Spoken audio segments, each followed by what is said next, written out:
여호와여, 주의 인자하심이 하늘에 있고 주의 진실하심이 공중에 사무쳤으며 주의 의는 하나님의 산들과 같고 주의 심판은 큰 바다와 같으니이다. 오늘도 하나님의 긍휼로 인하여 어둠과 죽음의 그늘에 앉은 자들에게 빛을 비추시고 그 발을 평강의 길로 인도하시는 하나님, 주님을 찬송하고 주님의 구원으로 인하여 우리 하나님께서 주시는 그 은혜의 길로 믿음으로 나가기를 간절히 원하는 백성들을 선하게 인도하여 주시옵소서. 진리의 말씀으로 이끌어 주시고 성령의 조명으로 우리의 길을 열어주시기를 간절히 원합니다. 이 복된 아침을 주께 영광 돌리기를 간절히 원하며 예수님 이름으로 기도하옵나이다. 아멘. 오늘 아침에는 우리 청년들을 위해서 함께 기도하기를 원합니다. 각 가정에 우리 아들, 딸들이 젊은 세대가 있습니다. 그들이 한때는 열심히 신앙생활을 했는데 대학 가고 사회 진출하면서 신앙이 많이 떨어지기도 하고요.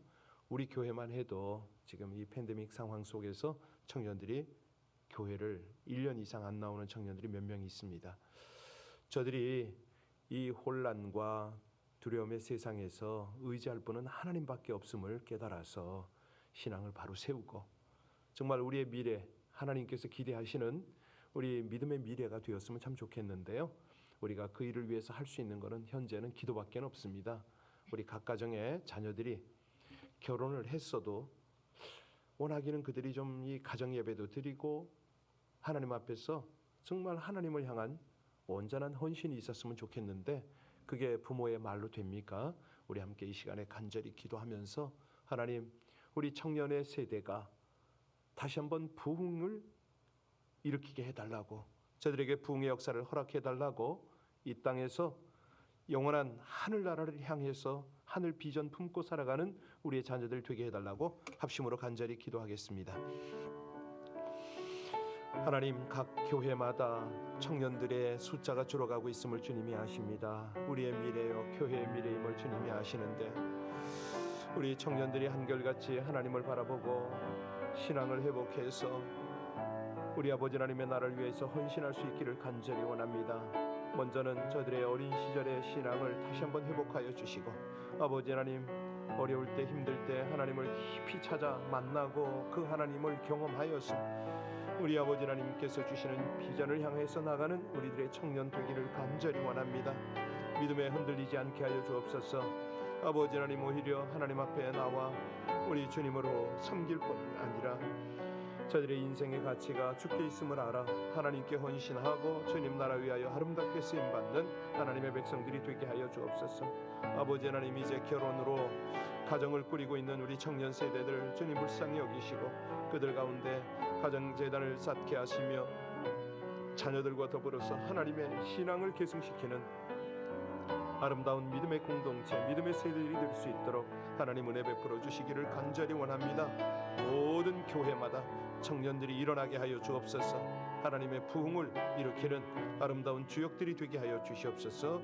우리 주님께 온전히 그들의 영혼을 올려드리며 살아계시며 역사하시는 우리 주 예수님 이름으로 기도하옵나이다. 아멘. 오늘 말씀은 출애굽기 10장 21절입니다. 출애굽기 10장 21절로 마지막 29절까지를 합독하십니다. 다 같이 봉독하십니다. 여호와께서 모세에게 이르시되 하늘을 향하여 내 손을 내밀어 애굽 땅 위에 흑암이 있게 하라. 곧 더듬을 만한 흑암이리라. 모세가 하늘을 향하여 손을 내밀매 캄캄한 흑암이 3일 동안 애굽 온 땅에 있어서 그동안은 사람들이 서로 볼 수 없으며 자기 처소에서 일어나는 자가 없으되 온 이스라엘 자손들이 거주하는 곳에는 빛이 있었더라. 바로가 모세를 불러서 이르되 너희는 가서 여호와를 섬기되 너희의 양과 소는 머물러 두고 너희 어린 것들도 너희와 함께 갈지니라. 모세가 이르되 왕이라도 우리 하나님 여호와께 드릴 제사와 번제물을 우리에게 주어야 하겠고 우리의 가축도 우리와 함께 가고 한 마리도 남길 수 없으니 이는 우리가 그 중에서 가져다가 우리 하나님 여호와를 섬길 것임이며 또 우리가 거기에 이르기까지는 어떤 것으로 여호와를 섬길는지 알지 못함이니이다 하나 여호와께서 바로의 마음을 완악하게 하셨으므로 그들 보내기를 기뻐하지 아니하고 바로가 모세에게 이르되 너는 나를 떠나가고 스스로 삼가 다시 내 얼굴을 보지 말라. 네가 내 얼굴을 보는 날에는 죽으리라. 모세가 이르되 당신이 말씀하신 대로 내가 다시는 당신의 얼굴을 보지 아니하리이다. 바로가 통치하던 시절이 지금으로부터 한 3,000년, 4,000년 전 되지요? 네, 고대 애굽이라고 말합니다. 그때는 이 대제국을 유지하는 방법이 풍부한 노동력이었습니다. 우리가 잘 아는 대로 피라미드라든가 룩소라든가 뭐 이런 룩소 신전 거대한 건축물을 짓고요. 그 나일강의 홍수가 범람하면 그 홍수에 맞서서 농사를 짓기도 하고 하여튼 어마어마한 일들을 많이 했습니다. 그런데 그런 대역사를 펼칠 때의 기초가 뭐냐? 노동력이었던 거죠. 그 노동력이 누굽니까? 예, 그 노동력은 장정만 60만 명이 되는 이스라엘 백성인 거죠. 그러니까 바로가 이 엄청난 규모의 노동력을 놓으려고 하겠어요? 예, 만약에 그 노동력이 떠나가면 나라를 지탱할 수가 없는 거죠.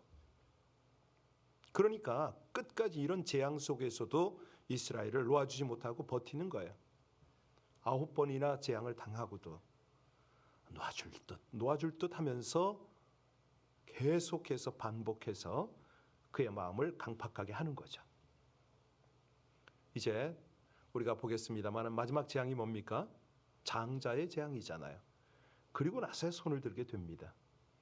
자, 재앙을 당하면서도 계속 버틴다. 이건 뭐냐면 다음 재앙은 어떻게 해야 된다? 더 강해질 수밖에 없다. 그런 거잖아요. 이런 식으로 재앙이 점점 강도를 더해 가다가 마지막 장자의 재앙에서 이제는 뭐 손들고 항복하는 거죠. 오늘 9번째 재앙, 흑암 재앙인데요. 이 흑암 재앙을 가만히 생각해 보세요. 상식적으로 이거 다 믿어지세요? 의문이 안 들까요? 도대체 흑암이 어떻게 재앙이 되는가? 이것도 문제가 될 거고요. 아니, 매일 저녁마다 우린 밤마다 어둠이 반복해서 오잖아요. 낮에 흑암이 머물러 있다. 이걸 재앙이라고 할 수 있을까? 여러분, 근데 이렇게 거꾸로 한번 생각해 보세요. 저 북극권에 가면 낮에도 캄캄합니다. 밤처럼 캄캄해요, 종일. 그래서 북극권에서는 사람들이 낮에도 불을 켜놓죠. 그러면 애굽 사람들도 불 켜놓으면 될 거 아니냐? 이런 생각이 들지 않아요? 또 한 가지는 흑암이 재앙이라고 해도 어떻게 그 강도가 그 재앙의 강도가 어떻게 9번째 배치가 될까? 예를 들어서 메뚜기 재앙 같은 메뚜기 떼가 날아와서 지면을 덮었고 뭐 사람들이 볼 수 없을 정도로 가득 덮였잖아요. 곡식, 채소, 풀, 나무 다 먹었습니다. 사람들 사는 집에도 메뚜기가 막 몰려왔다 그러죠.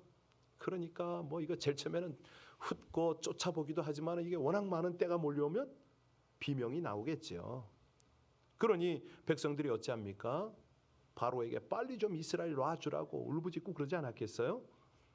자, 그런 재앙들이 더 강할 것 같은데 어쩌자고 흑암 재앙이 9번째로 배치가 됐느냐?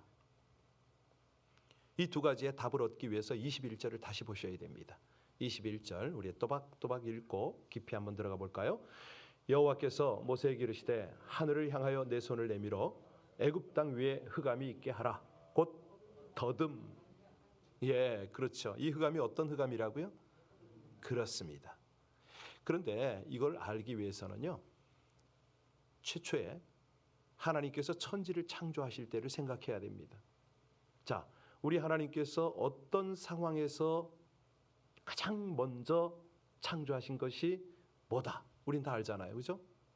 창세기 1장 1절에 보면 태초에 하나님이 천지를 창조하는데 어떻게 창조합니까? 흑암과 혼돈 위에서 창조를 하세요. 그때 가장 먼저 창조하신 것이 뭐다? 빛이죠. 그렇게 이제 생각하시고 오늘 본문을 보면 이게 열립니다. 상식적으로 흑암은 어둠인데 어둠이라는 것은 빛이 없는 상태를 말하잖아요. 자, 그렇다면 이 명령은 빛을 없게 하라 이렇게 맞는 거예요. 그런데 우리 하나님이 지금 뭐라고 그러시냐면 흑암이 있게 하라 이렇게 말씀하셨어요. 그러니까 여기서의 흑암은 뭐냐면 단순히 빛이 없는 상태가 아닌 거예요. 그 이상이에요. 이 흑암은 불을 밝혀도 사라지지 않는 전혀 다른 어두움입니다. 이걸 우리가 이해해야 돼요. 이 흑암이 재앙이 되는 이유가 바로 거기 있는 거예요. 여기서 여러분이 지금 말씀하셨는데 21절 마지막 부분에 어떤 흑암이다? 더듬을 만한 흑암이다. 이거를 원어를 찾아봐야 이제 히브리어를 찾아봐야 이게 깨달아지는데요. 더듬어 찾도록 만들 것이다 이렇게 돼 있어요. 히브리어로는 마치 앞을 보지 못하는 시각 장애인들이 이 지팡이로 더듬어서 그렇게 길을 찾는 것처럼 눈이 있어도 전혀 보지 못하게 만든 흑암이다. 이렇게 이해하면 됩니다. 이 흑암이 시각 장애인들이 대낮에도 보지 못하는 것 같이 사람으로 하여금 아무것도 못 보는 흑암인 거예요. 그 무엇으로도 전혀 볼 수 없게 만든 그런 흑암. 그래서 이게 재앙이 되는 겁니다. 22절 한번 볼까요? 22절 같이 읽습니다. 모세가 하늘을 향하여 손을 내밀매 캄캄한 흑암이 3일 동안 애굽 온 땅에 있어서 모세는 순종합니다. 손을 내밀었어요. 아무것도 볼 수 없게 만드는 흑암이 그냥 더듬거리면 뭐 간신히 어떻게 뭐 헤쳐나갈 수 있는 그런 흑암이 애굽 온 땅을 뒤덮었다. 3일 동안이나. 그러니까 서로 볼 수도 없고 얼굴을 볼 수도 없고 집을 나와서 길거리를 다닐 수도 없고 뭐 그렇습니다. 그러자 이제 바로가 모세를 불러다가 이스라엘 백성을 내보내주겠다 이렇게 말을 한 거예요. 자, 흑암 재앙을 당하고서 두 손 들고 항복을 선언했습니다. 자, 그러면 이 메시지를 통해서 우리에게 주시는 교훈은 뭘까요? 우리가 여기서 뭘 깨달아야 됩니까? 여기 하나님께서요 흑암 재앙을 내리니까 애굽에 흑암이 찾아들었다고 그랬잖아요. 그 창세기 1장 2절을 다시 가보면요 땅이 혼돈하고 공허하며 흑암이 깊음 위에 있었다.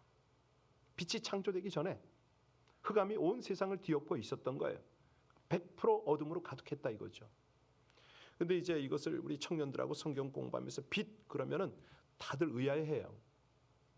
아니 그때는 태양도 달도 별도 있기 전인데 어떻게 빛이 있냐고. 여러분 이 빛을 어떻게 이해하십니까? 예, 그 빛은요 태초에 천지를 창조하실 때 가장 먼저 만드신 빛은 빛의 근원인 겁니다. 우리는 눈으로 봐야 빛이라고 생각을 하잖아요. 안 보이는 빛이 더 많습니다. 종류를 보면 이제 그런 것들을 지금 말씀하시는 거예요. 여하튼 간에 100% 어둠이 이 애굽 전체에 가득 덮였다. 그러니까 이건 뭐냐면 사람에게 나타나는 변화를 볼 수 없게 됐다 이 말입니다. 서로 볼 수 없어서 사람과 사람 사이의 만남의 관계가 단절이 되고 생활이 중단되고 그러니 이 어떻게 뭐 생계가 제대로 유지가 되질 않는 거예요. 본문을 자세히 살펴보면 애굽 사람들이 다른 재앙을 당했을 때와는 달리 조용합니다. 아니 요술사들이 뭐 신하들이 또 백성들이 바로에게 막 그랬잖아요. 지금 여기 보면은 피해를 호소하고 몸부림치고 울부짖는 모습이 보이질 않아. 왜 그랬죠? 충격이 너무 컸던 거예요. 아니 보이지 않는 불편함보다 흑암 속에 던져진 두려움에 사로잡힌 거죠. 얼마나 무섭겠어요. 그래서 이 사건을 통해서 우리가 깨달아야 될 것이 있습니다. 뭐냐면 볼 수 있는 게 은혜라는 거죠. 우리가 지체를 보고 가족을 보고 사랑하는 사람을 볼 수 있는 게 큰 은혜입니다. 우리 하나님께서 대자연을 정말 아름다운 작품을 우리가 볼 수 있는 것 이게 큰 은혜인 거죠.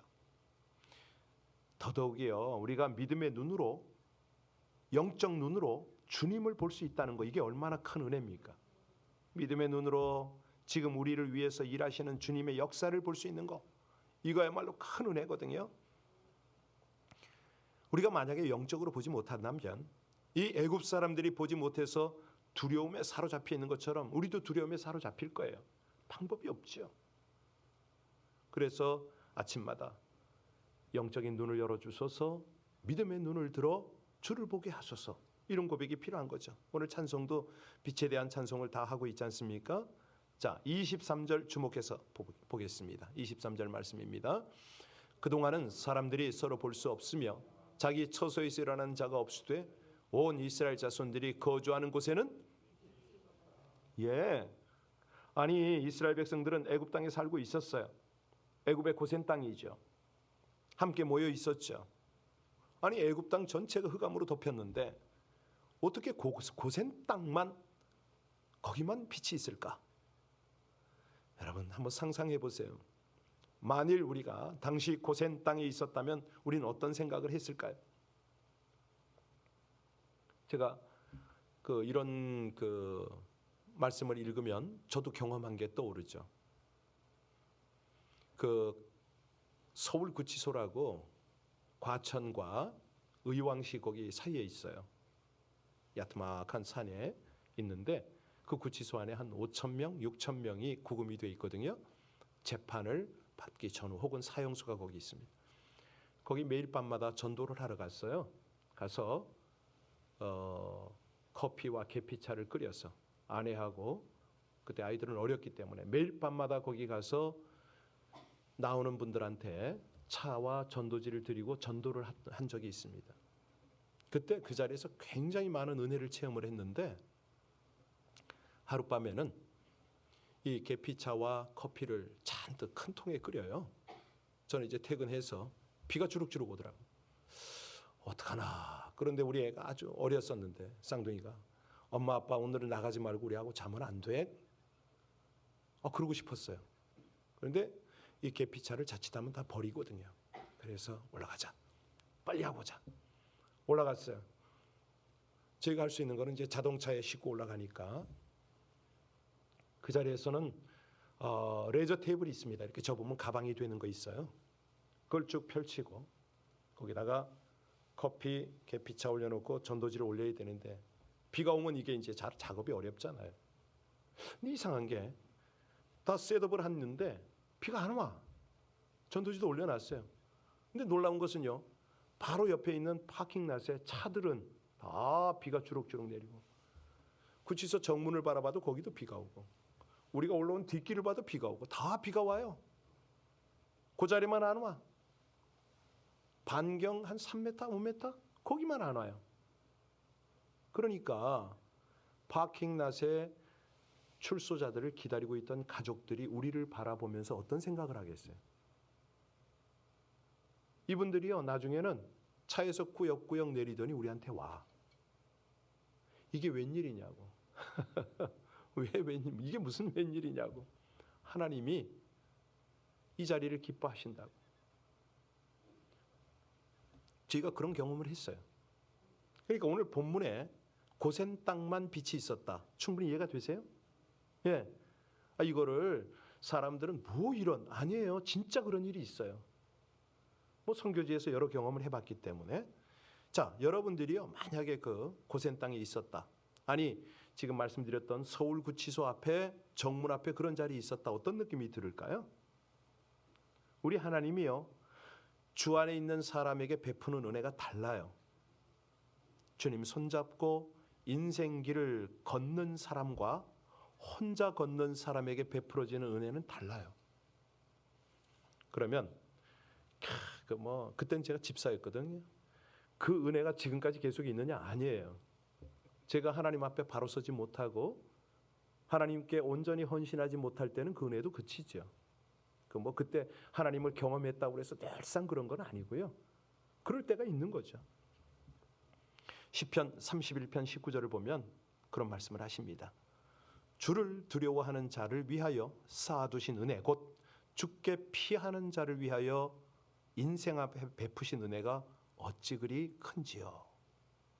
다윗은 하나님께서 자기를 위해서 쌓아두신 은혜가 있다, 이 노래를 하고 있는 거예요. 이 쌓아두신 은혜, 이걸 이제 히브리어로는 자판 이렇게 말하는데요.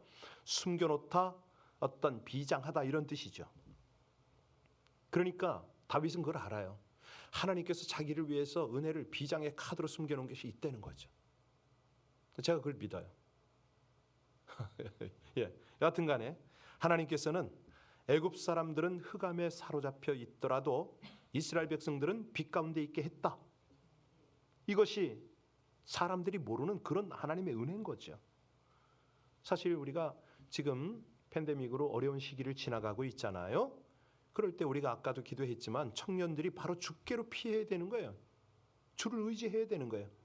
그때 하나님이 쌓아둔 그 은혜를 누리게 돼 있는 거죠. 우리가 지금 10가지 재앙을 쭉 살펴보면서 하나님께서 바로와 애굽 사람들에게 대한 경고 메시지를 우리가 읽고 있잖아요. 계속 하나님 강조하는 게 이스라엘 백성을 내보내지 않으면 내가 가만두지 않겠다. 계속 말씀하셨어요.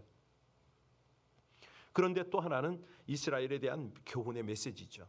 이스라엘 백성은 430년이라는 세월 동안 노예로 살면서 이 애굽의 영적 환경에 완전히 길들여져 있어요. 물들어 있어요. 자기들도 모르는 사이에 애굽 사람들이 섬기는 그런 신들을 얼마나 섬겼습니까? 오늘이요, 이 9가지 재앙, 마지막 9가지 재앙 중에 9번째 재앙 중에 이게 메시지가 아주 강한 게 있어요. 어떤 메시지가 있냐면 하나님은 매 재앙마다 애굽의 신들을 심판했잖아요. 이 9번째 재앙도 애굽의 신을 심판하는 겁니다. 애굽 사람들이 그때 당시에 가장 섬기는 신 가운데 최고봉이 누구냐? 태양신이었어요. 애굽은 사막 나라잖아요. 태양처럼 두려운 게 없지요. 그래서 그냥 뭐 피라미드고 어디고 보면 막 태양이 막 그려져 있고 그러잖아요. 재밌는 것은요, 애굽 사람들은 이 태양을 다양한 모습으로 경험하기 때문에 그 태양신이 여러 개가 존재했던 거예요. 아몬, 어떤 태양의 숨겨진 면을 상징하는 그런 신. 그러니까 또 레라는 신이 있어요. 레, 정오의 태양, 그 신을 섬기고, 또 케프리라고 그래서 동쪽에서 떠오르는 태양을 섬기기도 하고, 뭐 아툼이라고 그래서 서쪽에 지는 태양을 섬기기도 하고, 그러니까 태양신도 여러 개가 있었던 거죠. 그러니 당시 애굽 사람들이 그렇게 추앙하던 태양신 4개, 5개가 되는데요. 이 신처럼 떠받드는 태양신 가운데 하나님께서 흑암을 내린 거 아니에요. 이해가 되셨죠? 그러니까 흑암 재앙이 뭐냐? 이 태양신들과 바로 애굽에 대한 심판이었던 거죠. 애굽에 강력한 흑암을 보내니까 그들이 와, 우리는 신 중에 신이 태양이다 이렇게 믿었는데 뭐 정오가 됐던 동이 됐던 서가 됐던 태양은 흑암에 묻혀버리고 말았습니다. 그러니까 저들이 그 태양은 다시는 신이 아니다 이렇게 된 거죠. 이스라엘의 신에 비하면 아무것도 아니다 이렇게 된 거예요. 근데 이거를 애굽만 목격했나요? 이스라엘이 목격을 했죠. 저 같은 경우에도 그런 비슷한 사건들을 몇 번 경험하고 나니까 이제는 세상이 더 이상 저의 어떤 삶의 터가 아닌 거예요. 와, 하나님 이렇게 살아계시고 하나님 이렇게 역사하네. 이게 진짜네 이렇게 되니까 그 내가 경험한 하나님께 완전히 올인하게 되는 거죠. 이스라엘이 이제 점차 그렇게 됩니다. 이 광경을 목격했으니까. 여기 보니까 마지막 절에 한번 우리 읽어봐야 되겠는데요. 모세가 얼마나 당당한지 아세요? 바로가 그러잖아요. 야, 너 내 눈앞에 보이지 마. 너 완전히 그냥 사라지게 할 거야. 그랬더니 내가 당신 앞에 나타날 일이 없어. 그런 말을 해요. 우리 마지막 28절 29절 한번 봉독해 볼까요? 28절 29절입니다. 바로가 모세에게 이르되 너는 나를 떠나가고 스스로 삼가 다시 내 얼굴을 보지 말라. 네가 내 얼굴을 보는 날에는 죽으리라. 모세가 이르되 당신이 말씀하신 대로 내가 다시는 그렇죠. 얼마나 당당합니까? 네. 아니 내가 당신 볼 일 없다고 이제 안 보잖아요. 진짜 안 봐요. 물론 이제 그 홍해 바닷가에서 멀찌감치서 한번 봤을 수는 있겠는데 안 봐요. 우리가 살아가는 이 시대도 이 애굽 시대처럼 영적으로 혼란한 시대입니다. 왜? 사람들이 많은 신을 섬기고 있거든요. 얼마나 다양한 종교가 있는지 몰라요. 그래서 종교다원주의라고 그러잖아요. 막 서로 그 종교를 존중해주라, 인정해주라, 뭐 그렇게 함께 살아가자, 뭐 이런 영적 분위기입니다. 그런데 우리 하나님은 뭐라고 그러세요? 여호와 하나님 외에 다른 신은 없다, 분명히 말씀하세요. 너희들 자꾸 한눈 팔고 교묘하게 우상에게 빠지거나 섬기면 재앙을 보내서라도 분명히 하겠다, 이렇게 말씀하십니다. 우리가 이거 깨달아야 됩니다. 우리가 정말 흑암 재앙과 같은 과정으로 우리의 어떤 영적 눈을 열기를 기도해야 되고, 하나님 그분만이 온전한 신이고 절대신이다, 이 길을 따라가야 되겠습니다. 함께 기도하시겠습니다. 흑암 가운데 빛을 주시어 창조를 이루신 하나님, 영적인 어둠과 사망 속에 방황하는 인생들의 빛으로 찾아오셔서 구원을 주시고 생명과 진리의 길이 되어 주심을 찬양합니다. 택하신 백성을 통해 흑암의 세상에서 새 창조를 이루시려는 하나님의 뜻을 온전히 섬기게 하여 주시옵소서.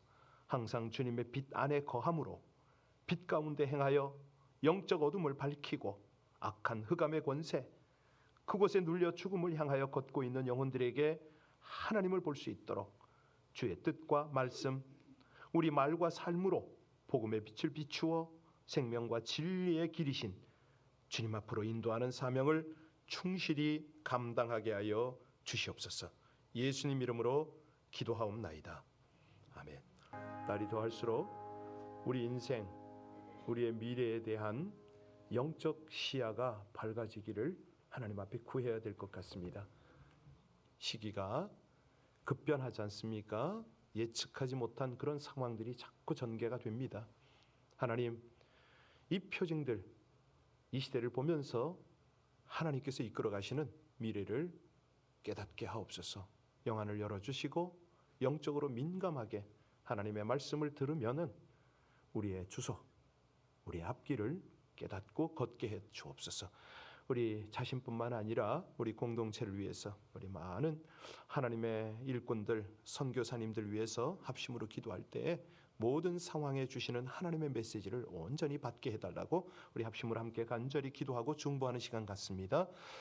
아버지 하나님, 하나님의 은혜로 이 아침이 주 앞에 있음을 고백합니다.